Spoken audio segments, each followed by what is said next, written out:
We've all heard about these, right? These are Game Boys. And most of you guys are already familiar with what a Game Boy looks like. So this right over here is a Game Boy Pocket. It takes cartridges up here, displays the game right here, has two buttons and a D-pad as well as a start and select button. Same thing is going on with the Advance. It is just a little bit of a different form factor. So yeah, these two consoles were very popular in the 90s. So I'm sure most of you guys are familiar with these. But trust me when I tell you, today we're going to be taking a look at something way cooler. Take a look at this. Yeah, I don't know if I've ever seen anything jankier either. This is the Game Kid, or in some regions, the Game Child. See what they did there? Which is obviously made to look exactly like a DMG Game Boy. This right over here is a Game Boy Pocket, but however, it is a DMG Special Edition, and you can see that they have all of the same color scheme. But yeah, this is basically made to look like the original DMG Game Boy, even though it is a lot smaller than that.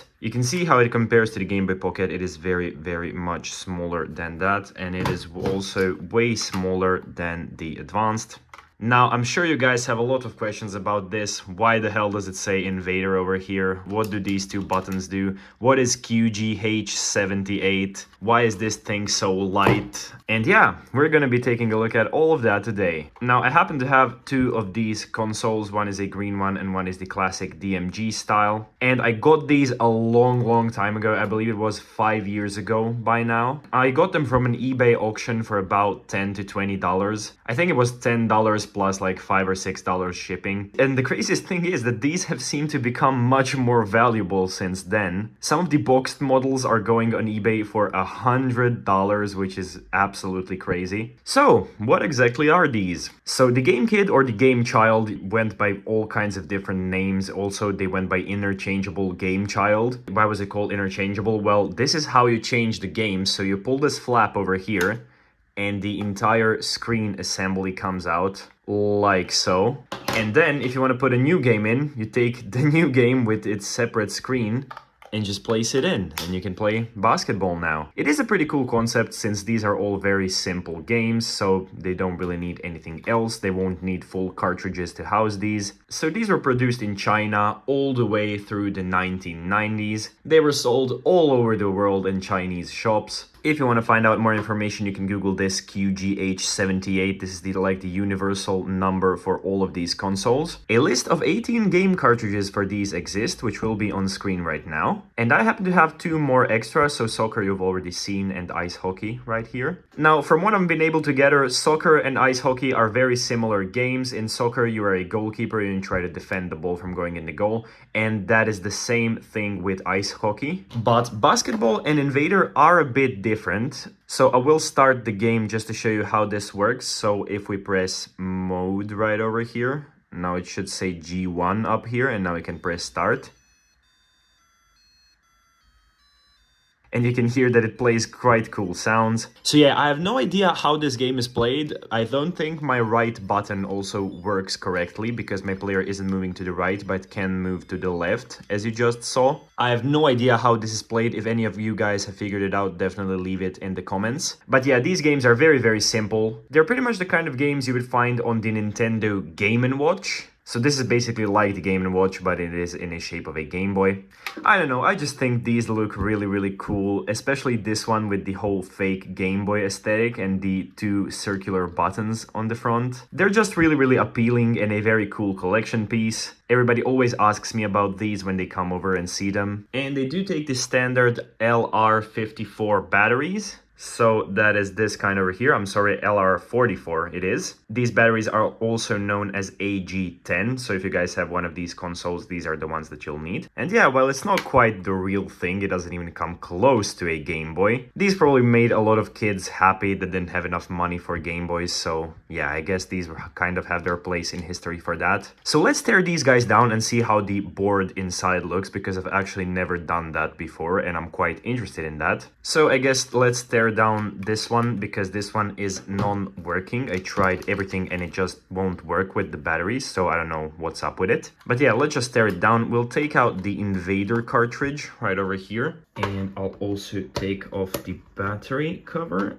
like so. And these are just 4 normal Phillips head screws, so we'll just take them out one by one.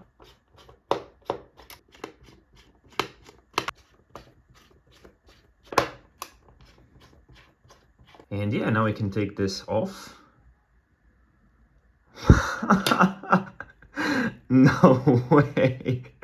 Oh, that's genius.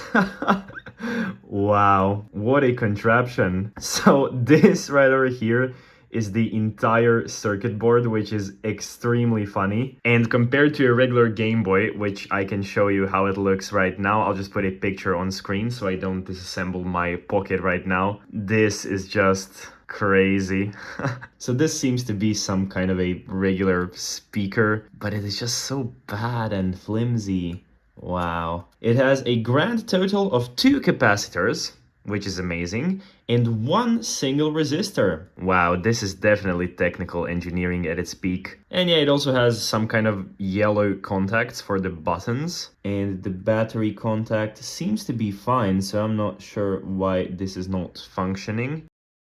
Oh, I see the issue actually. So you can see what the battery contact looks like on the green one, which works, and you can see that the gray one is missing it, so that's why this one isn't working. That's probably pretty replaceable though, so I don't know, if I ever find the parts I might do that replacement so I get both of these working. But yeah, this really made my day.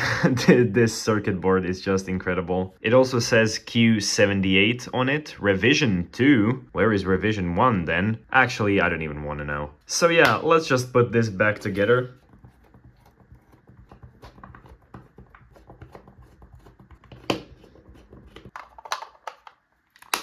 So yeah, I think these little consoles are very, very cool. They definitely have their own place in history because, well, just look at it. It just looks so strange and weird. It is so close to a Game Boy, but then you see the 2 round circular buttons and like the whole color scheme and this text over here and the fake speaker grill here. And yeah, like the huge screen bezel which just says Invader with the tiny screen. I've been wanting to show these off for a very, very long time, but I had no idea what to film on them. So they've just been hanging about and I really never did anything with them. But yeah, I thought all of the information is just too interesting to cramp into a short, so that is why I filmed this little video. It is really nothing special, but you know, I just find this very cool and that is why I want to share it with you. So yeah, thank you guys so much for watching this video. If you guys enjoyed it and want more simpler videos like this one, definitely leave a like and subscribe. Also, please check out my Twitter and Instagram, and I will see you guys in the next video.